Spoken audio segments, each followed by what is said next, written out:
You're listening to the HBI podcast. Health, business, and in between. Physio, chiro, and myotherapy. Please welcome your host, the chiro, Nathan Bridger. I adjusted people on Christmas Day. The physio, Ben Humphries. My hair's growing back, my eyebrows are back, mate, I'm good. And the myotherapist, Mina Garris. We can't change body parts, but we can strengthen them. And we're back. HBI podcast, health, business, and in between. My name is Dr. Nathan Bridger. I am a chiropractor and strength and conditioning coach working out of North Fremantle Chiropractic. And I am joined by the two legends themselves. Starting for me in the bottom corner, the man, the myth, the only member of the team that has decided he needs cords rather than wireless AirPods, Mina Garris, myotherapist. Why won't you just join us in the future? Look, man, things keep changing rapidly. I'm sure these will come back, so I'm just going to stick with that trend for now. He's like, bringing it back. Doesn't trust what he sees. That's right. Like, You may not believe this, but Mina believes 5G is causing coronavirus. No, not really. don't go Don't after even get him me for that. started, all right? They put 5 brand new towers on top of my building, and I'm not happy about it. Yeah, Okay, but we I'll leave better that for stay another away from this one conversation. before things get out of control.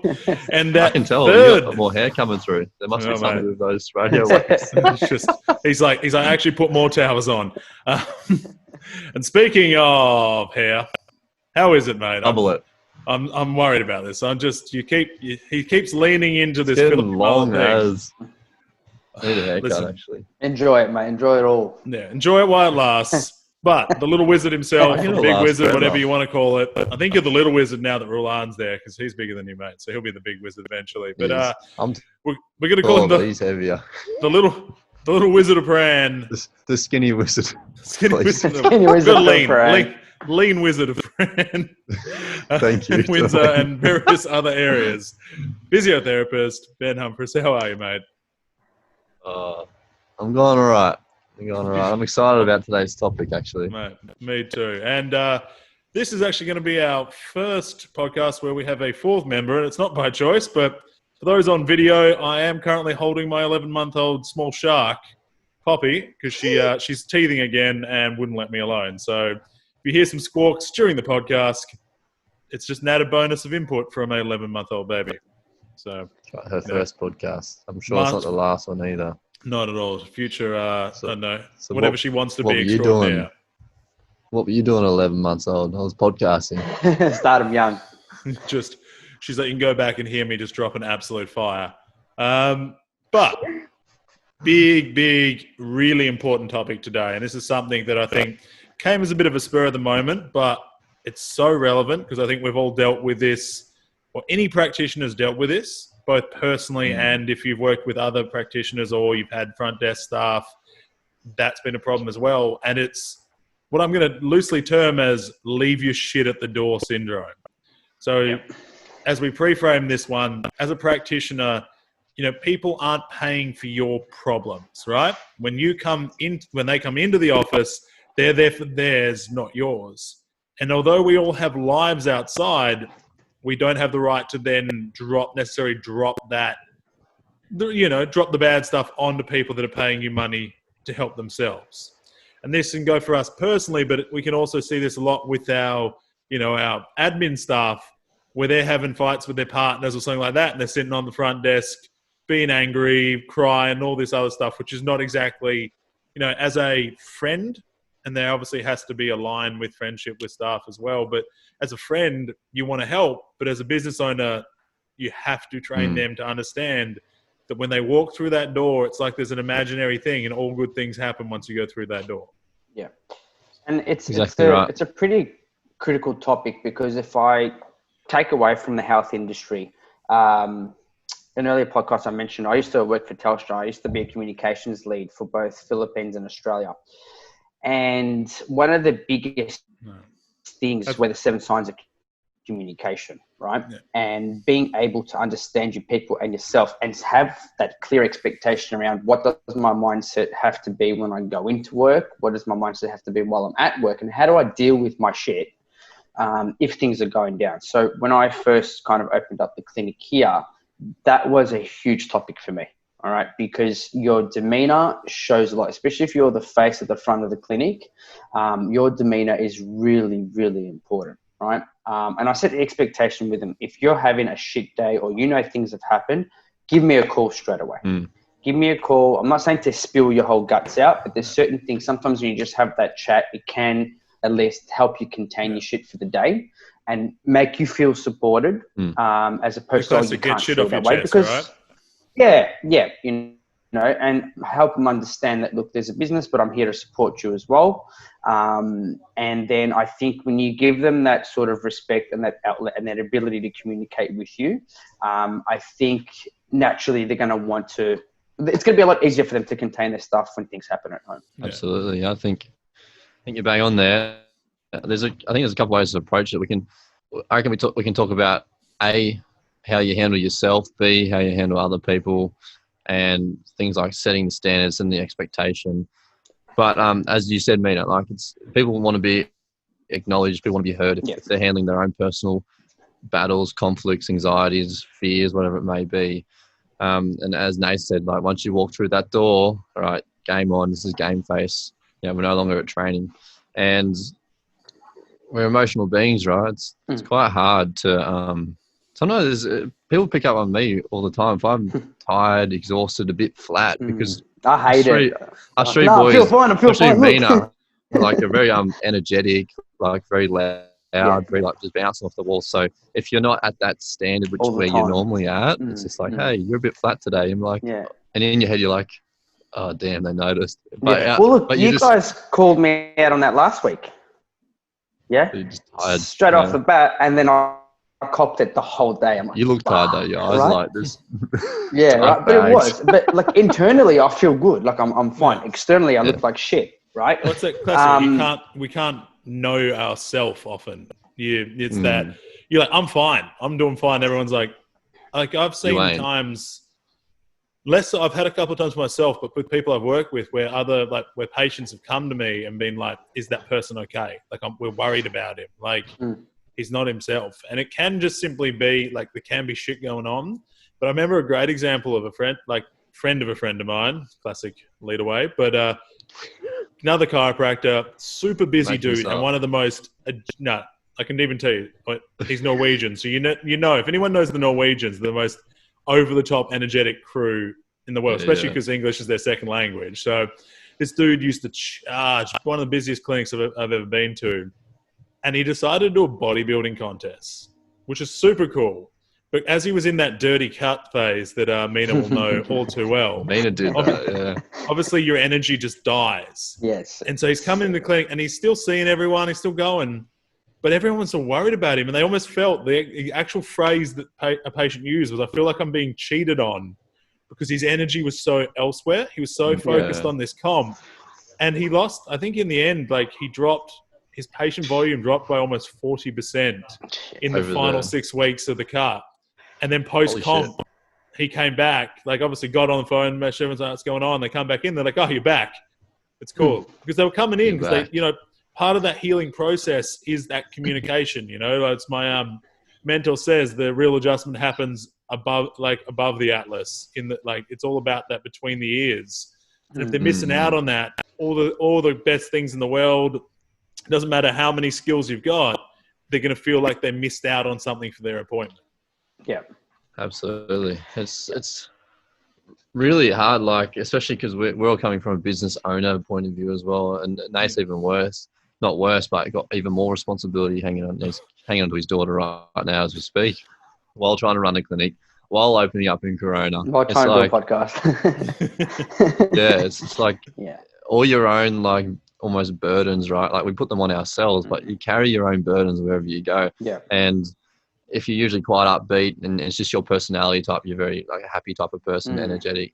As soon as someone senses that dull, less energetic, almost monotone, energy coming out of you, it's a real drainer. Because if we look at psychologically, there's a scale of human emotions, right? So at towards the top, you have all your enthusiasm and joyfulness and excitement. As you go through the middle, you got your anger, you got your boredom.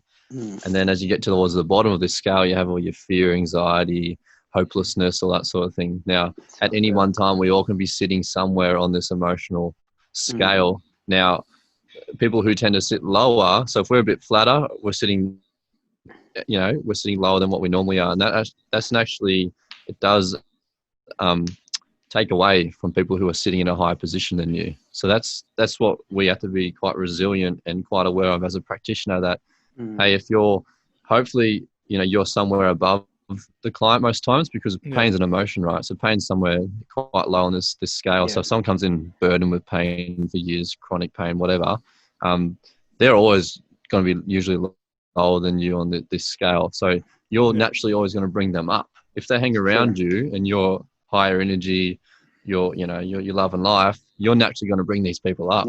But they're going to be, but you're going to be taken away a little bit. So that's why I think you have to be your self-esteem, like your self-care, which I'm pretty shit at the moment, but it has to be very resilient to be able to take hit after hit after hit. And Nathan, as you said, if you're looking for hitting 120 clients a week, man, your self-esteem can only take 70 hits if they're all unhappy people. But hopefully we're all working with happy people here, right? But even then, Benny, like I pulled back my days a bit, right?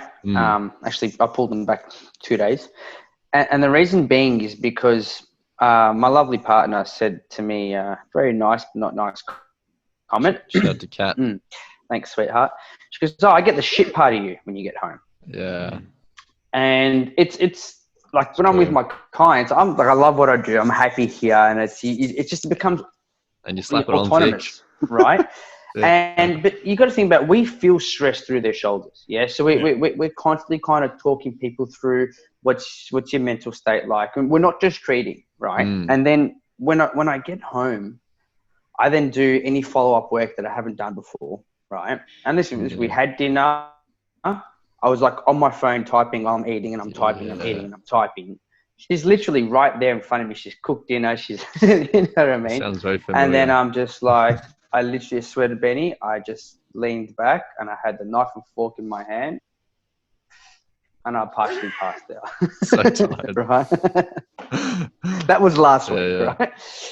So it's important. The whole point of that is it's important that you kind of master your relationships both at work and out of work and find a time frame that works well for you, so you can have that family time, you can have time with your partner, which is the quality time, and also be able to be 150% operational here. Like you guys, we're pumping big hours here, 12, 15-hour days.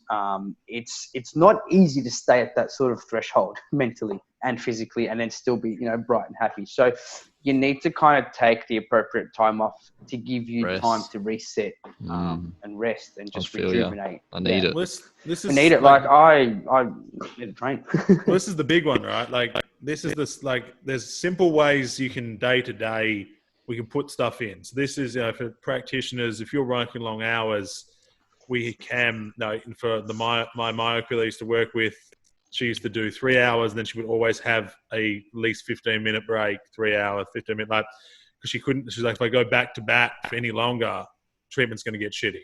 And I have worked with a good friend, my therapist is a good friend of mine, and he blew himself out so hard that I had a patient call me and they're like, is he on drugs? Because I'm pretty sure he fell asleep while he was trying to do heavy release work, and he literally fell asleep and fell over. So they were like, is he on this? He running the gear? And I'm like, is he drunk? I check in. He's just so blown out from working so hard that he's gone. Yeah. But so we all, as practitioners, we're there, we love it, but we're also trying to run a business. But you have to give yourself that leeway to recharge even on a day-to-day basis. Yeah.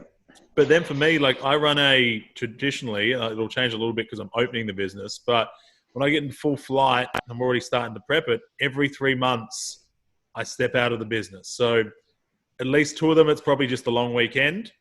1 of them normally each year is at least a week or 2 off, like a holiday. Obviously, we're not going very far at the moment, but you need it. And people get so stressed. They're like, oh, man, all my patients going to disappear. You're busier when you get back, not just because people haven't seen you, but because energetically, it's like people feel that you're back and you're ready to go. And the times where I've pushed past it, I was getting quieter each week because I could feel myself not delivering the same service, right? Yeah.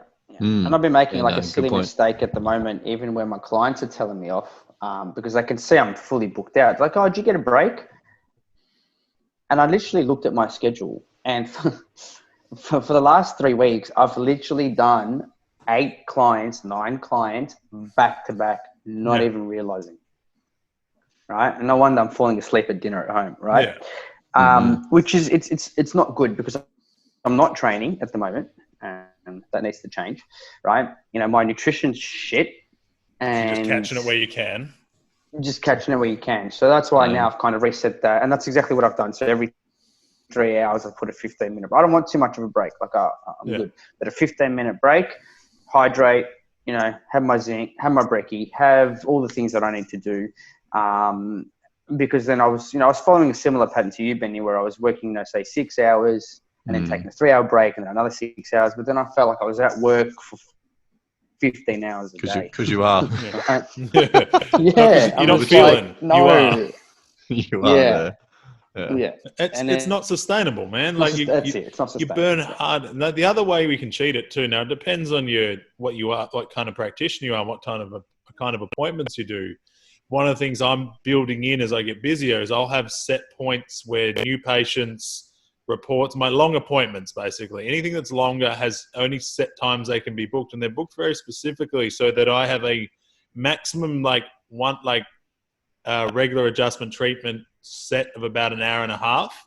That's when you're up, you move and you're going.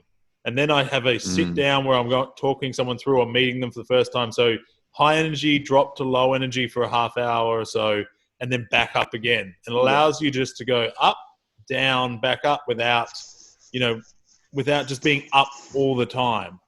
It's just unsustainable, man. You watch people try and do it. And that's where we see people build. And I think this is an important one before we talk about staff. People build the fake personality. So people become their practitioner personality. I just had a little, for those things, little air quotes going on here. They become, it's like their doctor personality and their real personality. And this, there's admittedly, there's stuff in our life that is ours and we don't share it. There's certain some people, I've got colleagues, they won't talk politics in the clinic. They won't talk certain topics because they don't want to. And that's fine. You're able to protect certain parts of yourself. But if you're trying to create a fake image of you, and this is, it's the classic Instagram thing, here's the fake you and here's the real you. The professional you, and here's and it's, again, good. You shouldn't need that. And if you're having to do it to create this thing, one, people feel it. But 2, people will start seeing you in public and being like, but you're different here. Why are you different here? And eventually you will feel it as well. I remember I had a colleague who was afraid to be seen in a bar because, we're health practitioners and she's talking about health and she's talking about how drinking can be bad for you. But she's like, what I really love at the end of the week is going out to a nice bar and having a nice glass of wine. And she's like, I couldn't do it. Smashed. She was like, I was afraid of even getting caught in a bottle shop buying a bottle of wine by a patient because I felt like I was getting judged. And you're just like, what? You're not. Put out what you believe in. Put out what you believe in, because you've got to be honest. People are watching you all the time, for that influence of life, right? Yeah. And it's interesting as well. Yeah. The easiest way for me, last bit before I pass it on, but the easiest way not to get caught in a lie is not to lie. As simple as that. We'll put that on a tile and we'll put that on the Instagram. And no, mate, it's 100% stolen. The doctor has spoken. Max Aida said one time he had found in I think it was Latvia, they had something written on the wall in their training hall. And he's like, oh, what does that say in English? And the guy translates it for him. He's like, in order to squat more, you need to squat more. And he's like, it's the simplest shit. It's all right. If you want to get better at something, do it more. Practice. In this case, if you want to not have to be like, oh, what did I say to that person? Just always say the most truthful thing even if it is, honest. I don't know. Honesty. No, that's good. Honesty, being authentic, being genuine, and people buy into that. I'll just sort of add on to that. Look, when I first started this business 2 years ago, my boss gave me 3 pieces of information, right? And one was, A, don't be friends with your clients. 2, physios don't work well in gyms. 3, don't bother about starting an Instagram for the business. Because I offered to do that for the business. So the rule is do everything do the opposite of what your boss tells you to do. So I was just like, nah, fuck you, bro. And then I was just like, I'm going to start an Instagram. I'm going to be myself. And I'm a very social, friendly type of dude. And I think that works well.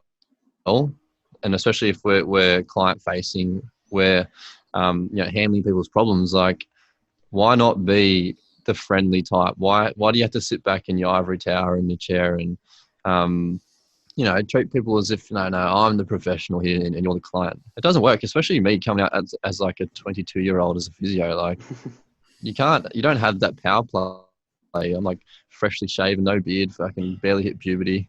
Yeah. But I'm trying to act as the fucking professional here, trying to tell a 50-year-old what to do. I'm just like, man, that in the real world, that doesn't work. Like, where does that work? It doesn't. So it's like you're saying, you have to play into it. You have to be like a good friend of mine. Again, like when he graduated, he must have been like 22, 23. He is like 5'6", Asian background, couldn't grow any hair on him to save himself. Looks like he's about 14. And he just had to play into it. Just like use some patience, buddy. And he's like, listen, we're just waiting for my mum to come along and sign this as well. And people loved it, man. People thought it was the best. Acknowledged it. And just acknowledge the elephant in the room before, like, everyone's thinking it. You might as well just jump on it. Like, one of the first things I acknowledge for crew, especially like when I'm dealing with like smaller clients, is that I am a big unit. And I'm like, don't worry, I will not break. I'm huge, bro. But people, because people are thinking it, they're like, fuck, is he going to break me? Unless you had someone ask me one time. This guy's tiny, what's he going to do? Then they walk out and you go, far, but I just got bashed. I'm like, You just, don't come back. Actually, come back. Come back. But if you acknowledge it, it sells it, right? Like, because they're thinking it. If I know someone's thinking it, like, fuck, is this going to hurt? And I'm like, oh, good news. This won't feel that bad. Like, you're a bit sore here. This will be a bit muscle sore, but this is going to feel good. We're like, oh, cool. Every time right, now I'm not stressed. Does this hurt? Oh, look, a little bit, but not really. Done. It's like, oh, it's already done. Yeah. So I think that plays in really well with what we said. Like, if you are tired, you are flat. Hey, look, I'm tired. Yeah. So, like, I'm gonna give it my all. I'm gonna treat you just the same. My level of energy, it may not be here today. And sometimes the acknowledgement, people are like, oh, fuck, he's a human too. Like, he's probably real stressed. He looks real tired. Like, at least he's. I've got the ultimate excuse sitting on my shoulder right now. Everyone's like, the first thing I was like, oh, rough night, baby's teething again. People like straight away, people, even without people who aren't parents, are just like, yeah, that's probably shit. So he's probably going to be a little tired. Like, people get it and they don't stress. And so I think that's like with practitioner, that's a big one. I think the other, we talked about, obviously, when you walk through the door, everything changes, right? Doesn't matter what your energy's at. Doesn't even matter, like, if you're injured. Like, if you, like, I've had to go to work 10 days after putting a crack through my elbow, and all I did was smile and walk into the door and just be like, people are paying me, I do what needs to be done, and I just suffer in silence, right? People don't need your shit.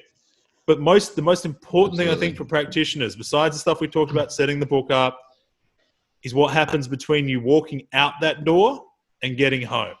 Because for some crew, you're just answering to yourself, and you can kind of do whatever you want. But for those of us who have partners, families, you have a set amount of time there to deload and recharge. Because when I walk through the door, you better believe if Gypsy's been home all day with the baby, she's handing me the baby. And doesn't matter how much energy you've just cooked, you've got to be ready to go, yes, I'm so excited to see you. Yay, holding the baby. But it's true, right? So you've got to, I have like almost set routines between walking out that door. I did, when I was in Geelong, I had a set routine. I used to walk most days. It used to take 10, 15 minutes. And I had set stuff that I like, either music or podcasts that I would listen to. And that was we're no longer in work mode. We're going back to outside of work mode. And that was enough to get you charged up. Because otherwise, and sometimes like we just talked about acknowledging it. I've had days where I've walked in and just looked at chips and been like, I just need like 20 minutes. I can't talk to you. I don't want, like, you can't touch me. Like, I'm so cooked right now. I just need to come down, like, just let the body come down. But again, if you acknowledge it, like Mina with your wife, if you acknowledge it, she'd be on board. And probably what? 100%. But I imagine the reason that you copped the shit bit comment is because it wasn't being acknowledged, right? Like, you're so laser focused on one thing, it's very hard to focus on the other. Correct. You've switched off. Like, you've switched off, and you forget that you've got to be back on for the family. Like, and correct. Having that, like, it's like having an intro and an outro, right? You need the intro to get in, you need the outro to get out, and to turn things off and do your absolute living best. When you leave that clinic, you're not taking work home with you.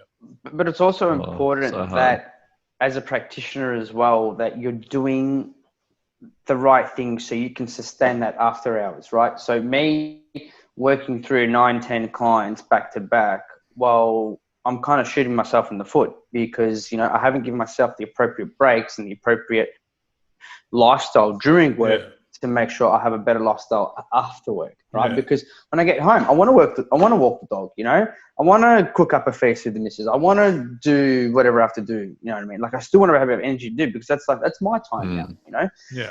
So if you kind of don't balance that correctly, it's going to flow through to your staff. And the staff thing I really want to talk about because, you know, I'm starting to hit 2, 3, 4, 5 staff now. And if we kind of don't have that structure in place, so every 3 hours I get a 15-minute break, you know, paid or unpaid, depending on what your contracts are, it's important that you get that break time, right? The other thing is it's important that you get team time.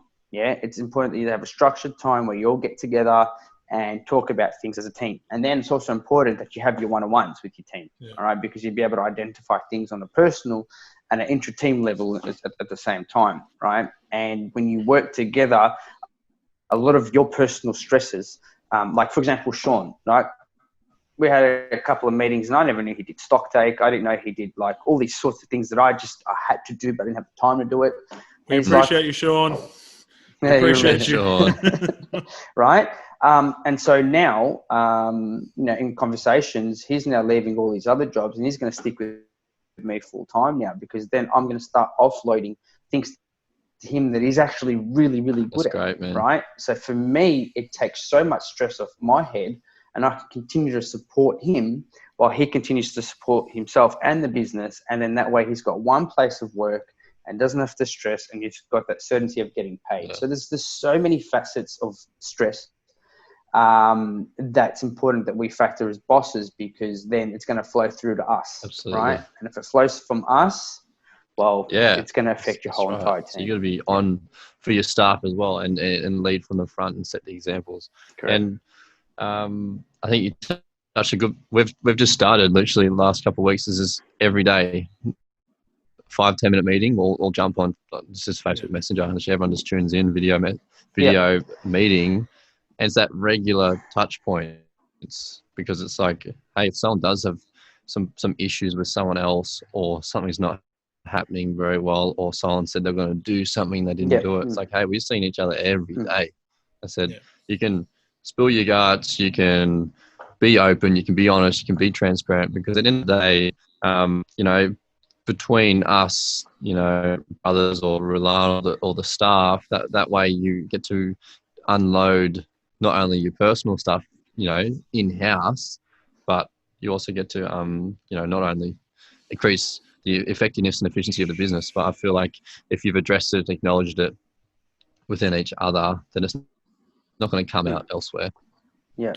And like, I had a situation, like when I onboarded a certain staff member, you know, working at Tasha for so long, you know, you learn to understand people and body language and things like that. So it just comes naturally, right? And then, like, the person was fine. They came into work. There was no issues. But like, when you get to know your staff, you then pick up on things that they're probably not even aware of, right?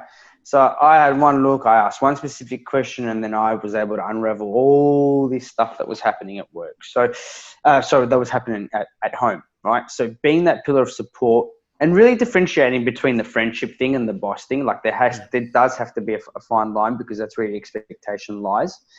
But also being that support pillar for your people, it's going to reflect through them, and the appreciation they're going to have for you.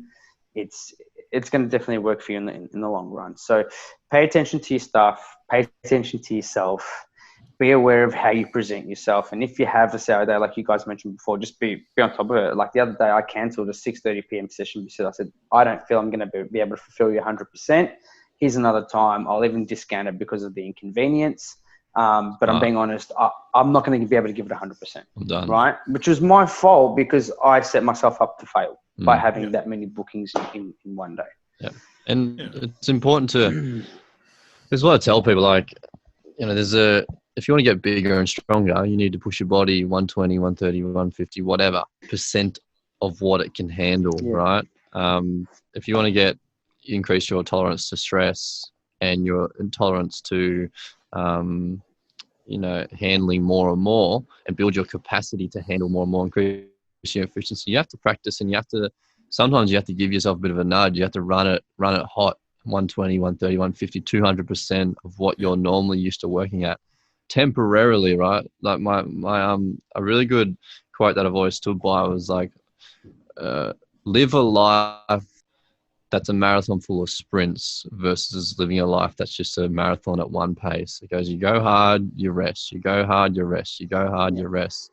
And that's like very similar with how to build the body and build the strength, right? You run your training blocks, and then usually you peak at the end of it, and then you'll just drop off into a deload, and you'll start building phase again. So build, peak, drop, rest, build it, your trajectory upwards. So it is very important, you know, to get your sleep in, your nutrition in, your health in, your mental health stuff.